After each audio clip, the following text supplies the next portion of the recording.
Je perds mon temps en vous écoutant. Votre présentation est superficielle. Dans notre vie professionnelle et quel que soit notre métier, nous sommes régulièrement confrontés aux critiques. Et parfois, ça pique.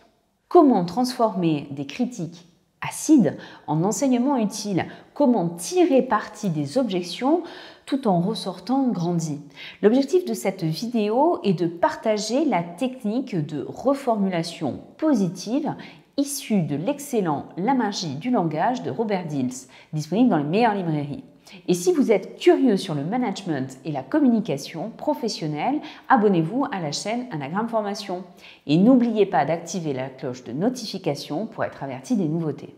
Blanche-Neige et les 7 nains, Pinocchio, Fantasia, ces films d'animation ont tous un point commun, ils ont été créés par Walt Disney de son vivant.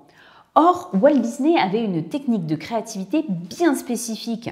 Il nommait parmi ses équipes des rêveurs, des réalistes et des critiques. Chacun avait un rôle bien précis. Les rêveurs incarnaient la créativité pure, sans limite, ouvraient les possibilités. Les réalistes voyaient comment faire, étudiant budget et faisabilité technique.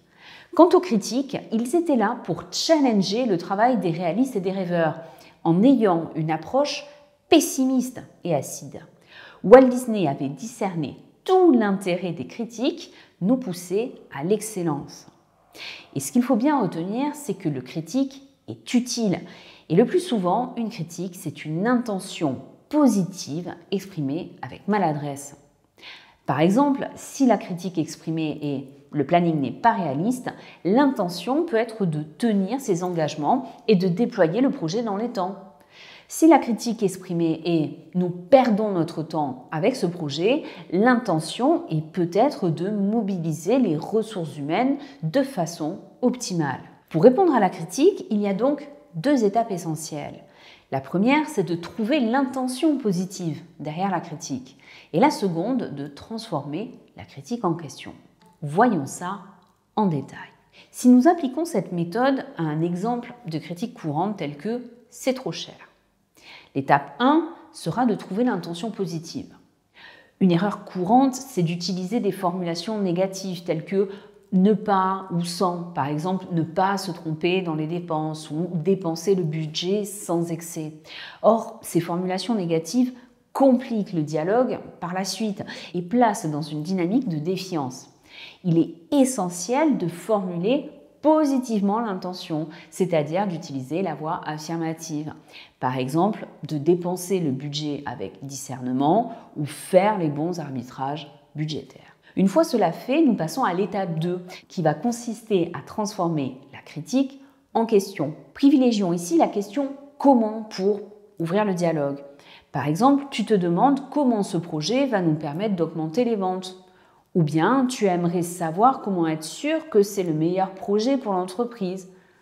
Ou comment être sûr qu'il est au juste prix. Cette traduction en question nous permet d'enclencher l'échange en toute simplicité. Alors parfois, j'entends en formation, oui, mais nos reformulations peuvent être erronées, nous pouvons nous tromper. C'est vrai. Et pour autant, reformuler à partir d'une intention positive permettra toujours d'engager le dialogue. Si nous nous trompons, notre interlocuteur nous aiguillera, tout simplement. Alors en bonus, quelques reformulations positives sur des critiques courantes. On va échouer, dit le critique courant. Nous pouvons reformuler « tu te demandes comment nous pourrions réussir ». C'est théorique, dit le critique. Tu te demandes comment ce projet peut être appliqué sur le terrain. Cette recommandation est superficielle. Tu te demandes comment nous pouvons être certains que c'est la meilleure option.